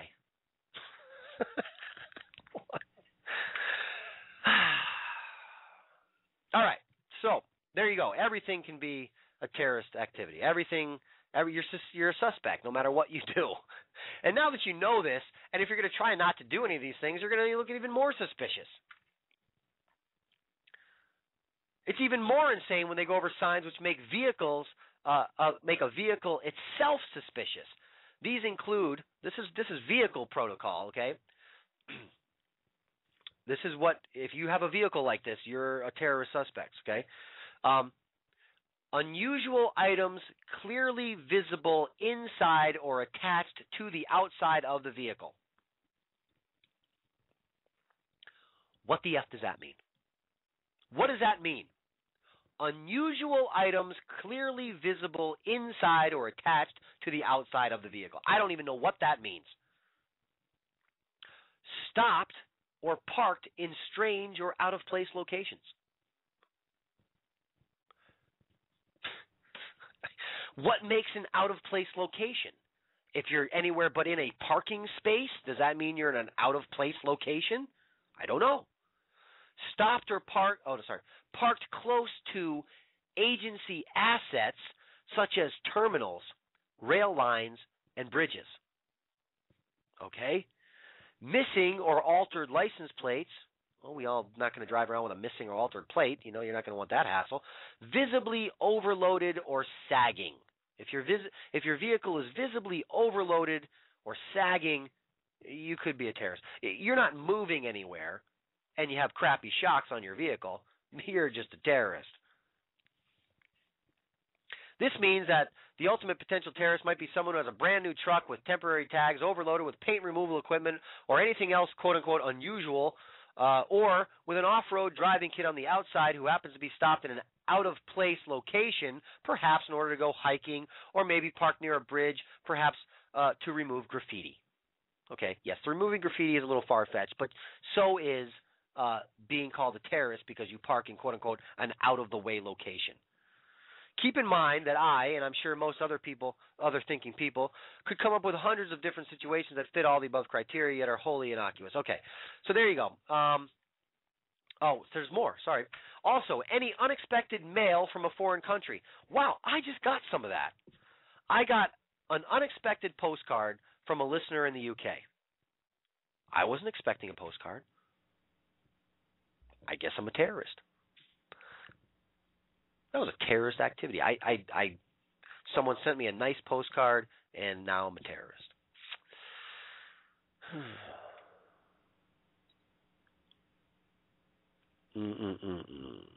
Oh, here we go. Not only this has to do with mail. Not only unexpected mail from a foreign country should be treated as suspicious, but along with any packages with restrictive markings like personal or confidential. Well, Mr. Jones, why don't you want us to look in that bag? Why is that only for your eyes? If you have nothing to hide, we should be able to look in there.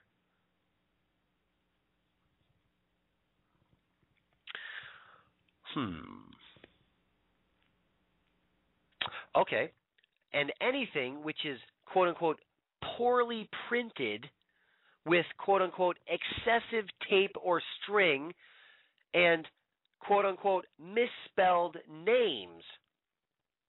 This is what flags mail as possible terrorist mail. I can tell you from that description, my grandfather was probably the head of Al-Qaeda. Okay? Because that guy had the worst handwriting I've ever seen in my life. He was meticulous when he sent you a package. I mean, it was like high security. So much tape on that thing, it was just tape. He sent you tape on the outside of a box. You know, who knows if he misspelled anything because you couldn't read his writing. So there you go. All right, I'm done with that whole thing. So, all right, on a more positive note, people, we're going to end the show on a much more positive note. Look,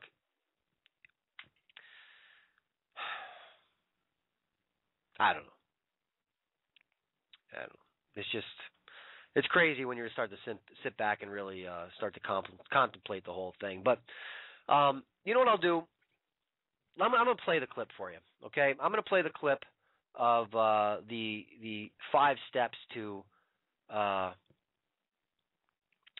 brainwashing a nation, okay? This is an interview done by G. Edward Griffin with a former KGB agent. His name is Zuri something. I can't remember his name. But he's going to tell you the 5 steps to brainwashing a nation, okay?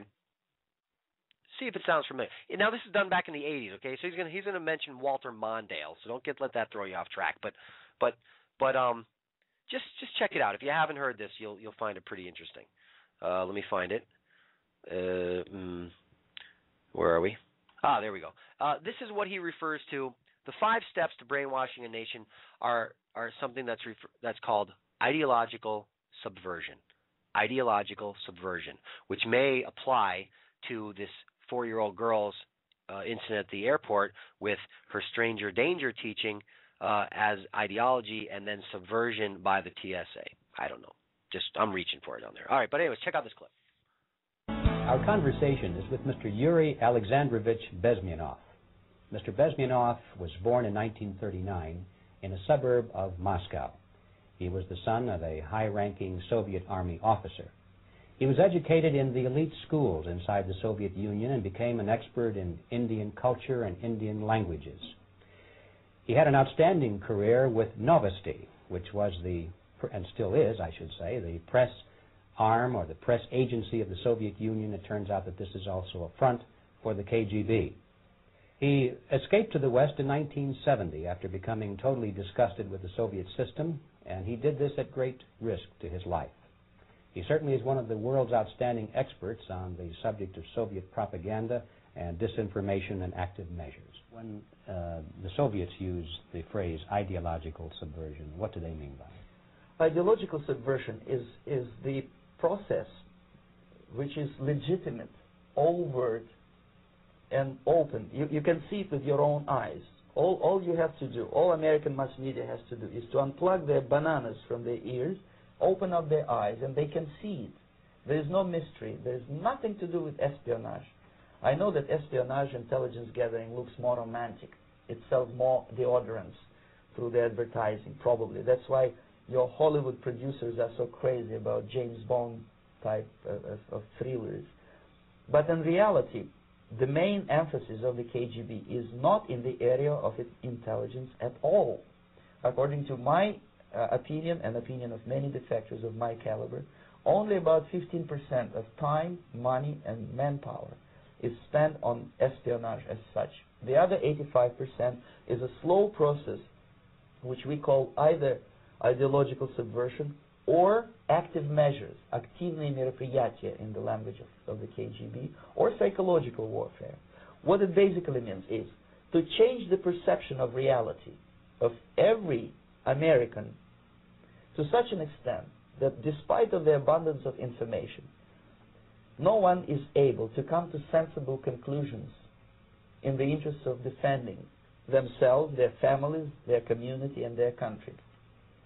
It's a great brainwashing process which goes very slow, and it's divided in 4 basic stages. The first one being demoralization. It takes from 15 to 20 years to demoralize a nation. Why that many years? Because this is the minimum number of years which requires to educate one generation of students in the country of your enemy, exposed to the ideology of the enemy. In other words, Marxism-Leninism ideology is being pumped into the soft heads of at least 3 generations of American students without being challenged or counterbalanced by the basic values of Americanism, American patriotism. The demoralization process in the United States is basically completed already. For the last 25 years, actually it's overfulfilled, because demoralization now reaches such areas where previously not even Comrade Andropov and all his experts would even dream of such a tremendous success. Most of it is done by Americans to Americans, thanks to lack of moral standards. As I mentioned before, exposure to true information does not matter anymore.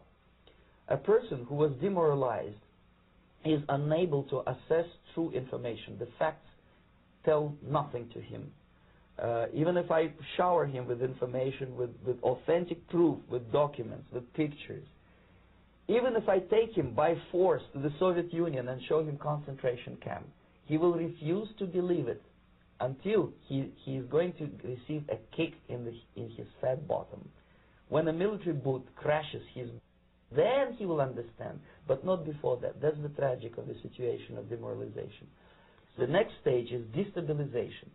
This time, subverter does not care about your ideas and the patterns of your consumption. Whether you eat junk food and get fat and flabby, doesn't matter anymore.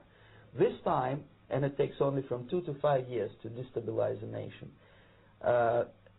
what matters is essentials: economy, foreign relations, defense systems. And you can see it quite clearly that in some areas, in such sensitive areas as defense and economy, the influence of Marxist-Leninist ideas in the United States is absolutely fantastic. I could never believe it 14 years ago when I landed in this part of the world that the process will go that fast. The next stage, of course, is crisis. It may take only up to 6 weeks to to bring a country to the verge of crisis. You can see it in Central America now. And after crisis, with a violent change of power, structure, and economy, you have so-called the period of normalization. It may last indefinitely. Normalization is a cynical expression borrowed from Soviet propaganda. When the Soviet tanks moved into Czechoslovakia in '68, Comrade Brezhnev said, now the situation in brotherly Czechoslovakia is normalized.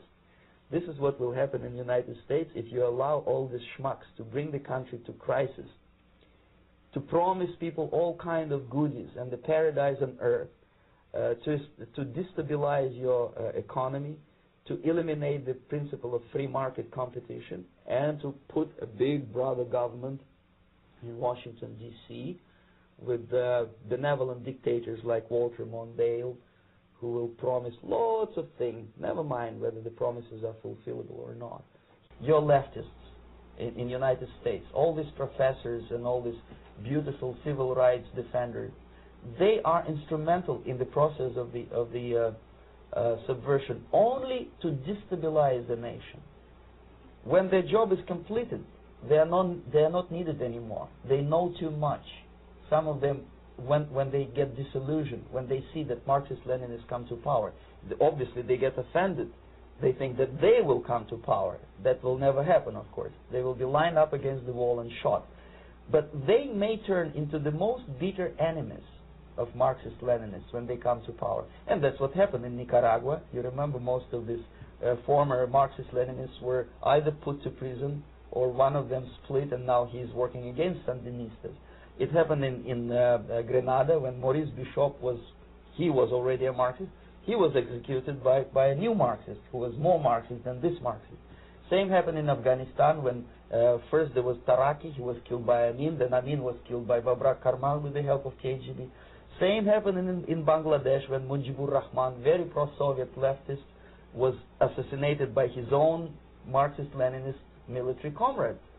It's the same pattern everywhere. It's divided in four basic stages: demoralization, destabilization, crisis, normalization. They will be lined up against the wall and shot. Well, that sounds kind of familiar, doesn't it? Now remember, this is back in the 80s, and they will put a big brother type government into Washington, D.C., and they will promise you everything like hope and change. You know?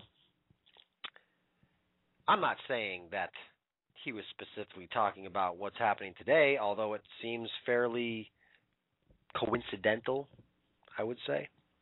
So, you know, that's why we're experiencing these things that we're experiencing, and that's why the public education system is in place. That's why the No Child Left Behind policy was put in place for demoralization efforts. I mean, look, you know, it's either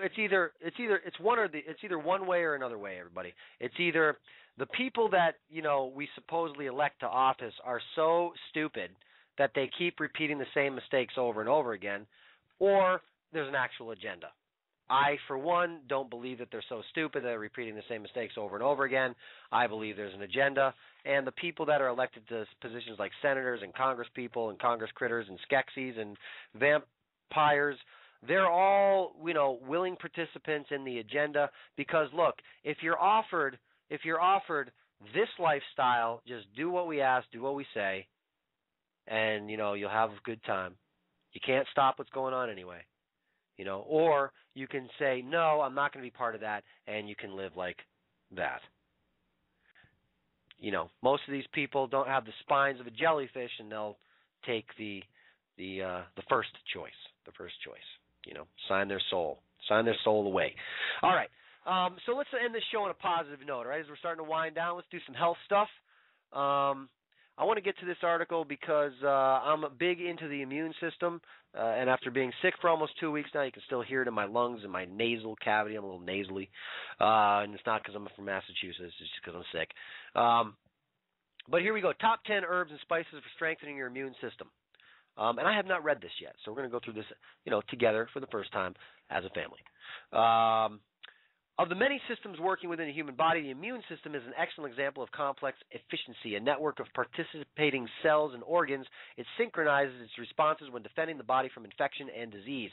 In its element, it has the capacity to remember diseases it has encountered and produce secretions and cells that can effectively defend the body from another reoccurrence. Moreover, it has an advanced communication system that can trigger an immediate response to an emergency and act according to the severity of the infection. Activated immune cells start producing substances that allow it to recruit other immune cells and guide it to the site of attack, while at the same time allow it to control behavior and growth. However, when the system malfunctions by causing an inappropriate response to substances or cells that are native to the body, it causes autoimmune diseases that will require the intervention of medication that will suppress the system's responses. What causes the system to malfunction, however, is still unclear. It is believed that exposure to some drugs or bacteria by people with susceptible genes cause this phenomenon. When totally compromised, the body is left defenseless, thus leaving it vulnerable to disease. And the reason the immune system is so important, everybody, is because the big diseases like cancer and diabetes, those are autoimmune deficiencies. Those are autoimmune. That's your immune system. Two major things going on with people's health in this country. There's two major things. If these two things were fixed, if these two things were actually looked at, if these two things were actually brought to the forefront of the medical industry, okay, if these two things were worked on and looked at, I'll go out on a credibility limb and say that 60+% of most ailments in this country would be eradicated. But that's not good, because that takes a big chunk of money out of the medical cartel's pockets and the pharmaceutical industry's pockets.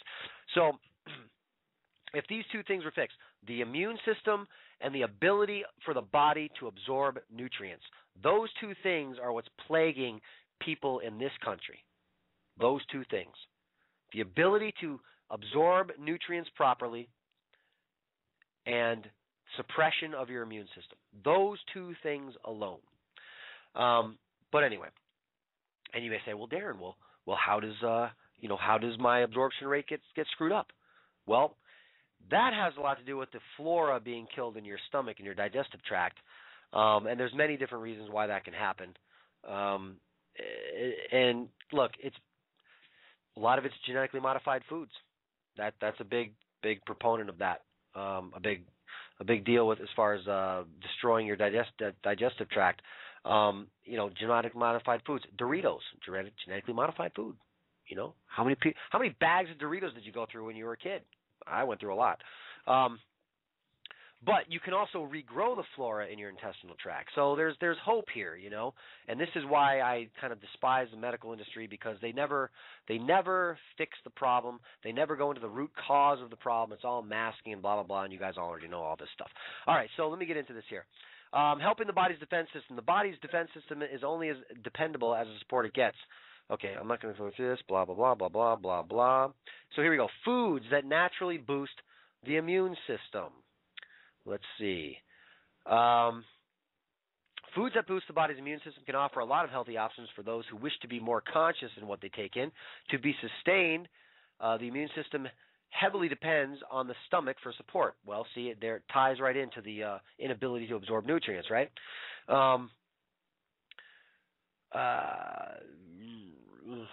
Where was I here? Okay, sorry. Okay, so it depends on the stomach for support. Malnourished individuals are more susceptible to disease as opposed to those who observe a healthy, nutritious diet. Below are some of these examples. One is echinacea. Echinacea is a popular herb that has been identified to boost immunity.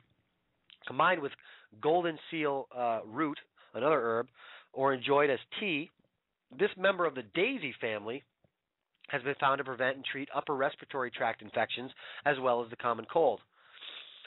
Maybe I could use some of that. Number two, ginseng. This herb has many varieties.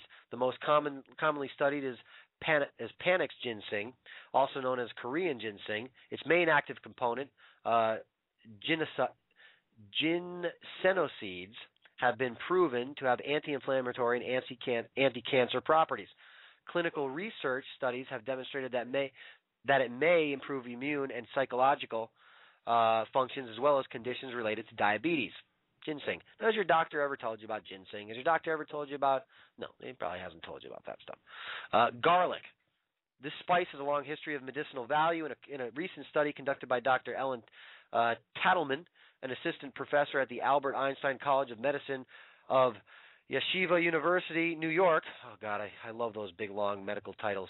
It was reconfirmed that garlic indeed has cardiovascular, antimicrobial, and anti-neoplastic properties. It is also a perfect spice to use when doing sautéed dishes. Yes, it tastes delicious as well. You see how nature works right with us?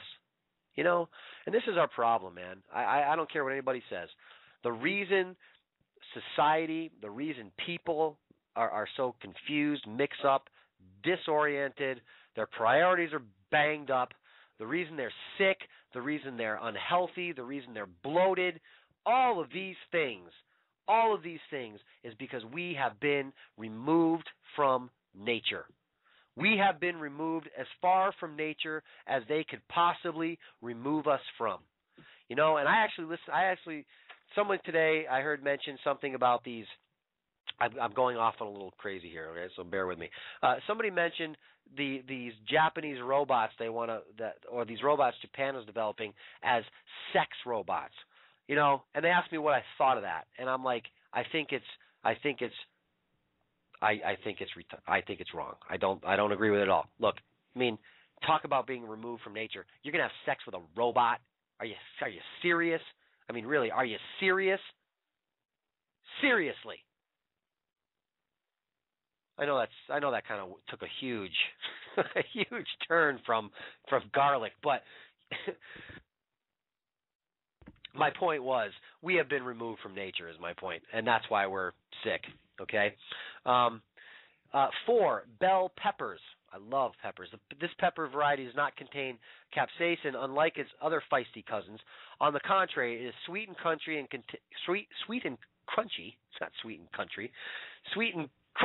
contains the carotenoid lycopene, which lowers the risk of cancer, beta-carotene, which is converted to vitamin A, and I'm not going to be able to do this one, everybody. I'm going to butcher it. You know, my father today told me he has a peeve when I butcher words on the show, so sorry, Pops, but you better cover your ears. And zeaxanthin, I think it's called. All right, known to prevent macular degeneration in cataracts. Macular degeneration and cataracts. All right. Number 5, ginger. Okay, so far, these top 5, I use garlic, bell peppers, and ginger. So I'm 3 for 5 right now. I juice ginger almost every day in my vegetable juice. This herb has been shown to reduce inflammation, cardiovascular conditions, blood clots, and cholesterol. In a study, researchers found that animal subjects given ginger extracts had a significant reduction in cholesterol and blood clotting qualities. Moreover, it has been observed to inhibit the behavior of genes connected with inflammation. You know, the thing with this stuff is, people, you have to do this consistently. This has to be what you consume. It's not like a medication in a bottle where you get this huge concentrated dose and you expect it to fix a problem. You know, this is all preventative. This is all giving your body the things it needs to operate correctly. Now, if you didn't have things that came in plastic bags and boxes and brightly colored bottles and all kinds of crazy packaging, all this processed food, these are the types of things that you'd be left to eat, and you'd be a much healthier person. It's not rocket science. It's just common sense. And now we're on number 6, turmeric. This spice contains curcumin, which I was going to get to tonight, but I don't think I'm going to make it, which has notable antioxidant properties. It also has the antibacterial, anti-inflammatory, and stomach-soothing benefits. It reduces inflammation by stimulating the adrenal glands to increase the hormone that lessens inflammation. Animal studies on this herb have revealed that turmeric protects the liver from adverse effects of alcohol and certain toxins. Turmeric also helps digestive problems by stimulating bile flow. Yes, bile is key to breaking down fats in your system. That's why when people get their gallbladders removed, there's no more fatty foods for you. which I don't advocate taking any parts of your body out if you can help it. That's why preventive medicine is the best, everybody. And here we go, number 7, ginkgo biloba. Ginkgo biloba leaves contain antioxidant compounds called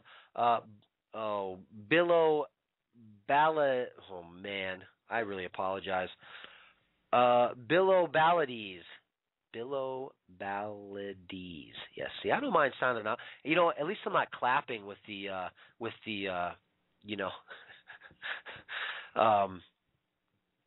Bilobalides. Okay, it's 4-syllable word. Bilobalides. 5-syllable word. Okay. I'm sorry for going off on a tangent. All right. These ginkgo leads that protect the body from damage caused by free radicals. Moreover, it has been found that to protect against radiation. Did not know that. That's new to me. Ginkgo biloba protects against radiation. In a study using animal subjects, ginkgo was demonstrated to have protected these test subjects against radiation poisoning. The latest research also suggests that extracts of this herb can neutralize oxidizing agents and free radicals caused in the cells due to radiation, thus preventing cell death. In fact, Natural News recently reported that ginkgo extracts reduce brain damage by up to 50%. I think I'll go get some ginkgo biloba. All right. Ganoderma. This is a bitter mushroom, also known as reishi. It has long been a popular herb in Chinese medicine, attributed to assisting in longevity and health. Further studies on this oriental herb reveal that it strengthens immunity and combats cancer. Moreover, it has antioxidant properties and provides relief from urinary tract infections. I actually bought some mushroom supplements like about a year ago, and I still have them. They were very expensive.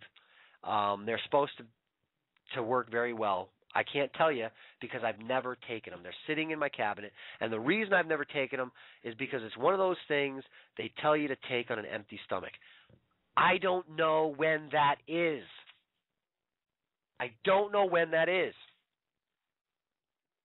If I have an empty stomach, I'm going to eat. So can I take it on an empty stomach and then eat right after? Do I have to wait so long after I eat and that's considered an empty stomach? I don't know how to take empty stomach things. Sorry. I can't tell you. I can't personally advocate the mushroom thing because I just don't know. It's still sitting in my cabinet. Astragalus, also from China. This herb stimulates the immune system and aids in digestion and adrenal gland functions. It is also a diuretic. The effectiveness of this herb is due to polysaccharides, saponins, and flavonoids. It also has been taken to combat the common cold and flu. Its digestive health benefits demonstrate the lowering of stomach acidity, resulting to an increase in the body's metabolic rates and the promotion of waste elimination. And the last but not least is cat's claw. This herb from Peru is commonly used for stomach problems. Recently, however, it is becoming known as an exceptional immune response stimulator that helps the body to fight off infections and degenerative diseases. It contains oxynodal alkaloids, enhancing the immune system's capacity to engulf and destroy pathogens. From a practical perspective, taking in food which boosts the immune system while enjoying it at the same time can be a cost-effective way to maintain health. Coupled with a healthy lifestyle, sufficient rest, and a positive outlook in life, staying healthy does not have to cost an arm and a leg. But, if you ignore things like this throughout your life, in the end, it just may cost you an arm and a leg. I know people who have lost arms and legs due to unhealthy lifestyle practices. I'm sure you have too. So there you go. There's 10 things that we can take in. Now, I'm looking at these things. What could you work into your actual meals? You could work in the garlic. You could work in the bell pepper. You could work in the ginger. You could work in the turmeric. And that's about it. Although I've never tried astragalus, or however you pronounce that, and Ganoderma. I don't know. That's the mushroom thing. I don't think you can buy Ganoderma mushrooms and cook them up in your, homemade tomato sauce. I'm not sure if you can do that. But anyway, we have the turmeric, which is 1. We have the ginger, which is 2. The bell peppers, 3. Garlic, 4. So there you go. 4 out of those 10 you can use in cooking every day. Ginseng, that's easy to take. Echinacea is easy to take. Ginseng and echinacea are both real cheap supplements. I have a brand new bottle of Tumeric. I have not even used it yet. I can't even tell you what it tastes like. I'm trying to work it into a meal I make, and I can't figure out where I'm putting it yet. I'm all hung up on cayenne pepper. I'm using that like crazy. The ginkgo biloba, don't know the cost on that. Ganoderma, that was expensive. The mushrooms are pretty expensive. The astragalus, never saw it, never heard of it till tonight. And cat's claw, I'm pretty sure would be fairly cheap if I remember from what I've seen. So there you go, 10 of those. I think I posted this up on the fronts page, but I will repost it after the program. And what do we have here? Well, I think that's pretty much it for the articles, you guys. And look, you know, I apologize for me being a little disjointed tonight. I still am a little spaced out from my sickness. It's going on 2 weeks as of today. Actually, no, 3 weeks as of today. That's not good. Feeling great energy-wise, just don't sound that good, and space out a little bit with the memory, a little more than normal. But you know, I didn't get to the curcumin thing. I really apologize for that. It is beneficial. Curcumin basically helps fight Alzheimer's, arthritis, cancer. It aids in weight loss, aids in the prevention of Parkinson's, and that's it. If that's not enough for you, I don't know. It sounds pretty good to me. But I will post up the curcumin article as well. I'll do that too. So I guess that being said, you guys, yeah, it's a couple minutes towards the end of the show, but look, it's a one-man radio show. I'm in charge, so you kids are getting out early tonight, all right? I thank you all for taking the time to listen. Some big things happening with this program. I don't think I'm at liberty to talk about it yet, but please stay tuned. It's probably going to take a turn you're not going to expect, and it should get pretty interesting.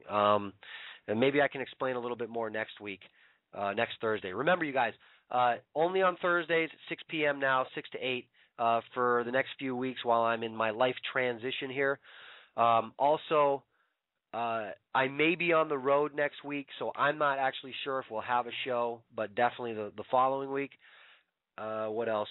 I tried to change it on the Front's Facebook page. The times, Facebook is not letting me edit, and here I go, my page. That's because it's not my page. So I can't change it on Facebook. I've tried. I just can't do it. They're not letting me. So I tried to post new hours, but can't do it. All right. So anyways, everybody, thank you. All you guys in chat that hung out, thin crowd in chat tonight. Don't know what's happening. We've had some good crowds for the last few shows, but hey, whatever. All right, you guys. So I appreciate you guys hanging out, stopping by, listening to me babble, and I hope you got something out of the program. Stay safe, everybody. Enjoy the weekend. Enjoy your life. You know, live for today, prep for tomorrow, and take these words of wisdom to heart. Okay? I'll see you all hopefully next Thursday. Your choice is simple. Join us and live in peace, or pursue your present course and face obliteration. We shall be waiting for your answer. The decision rests with you.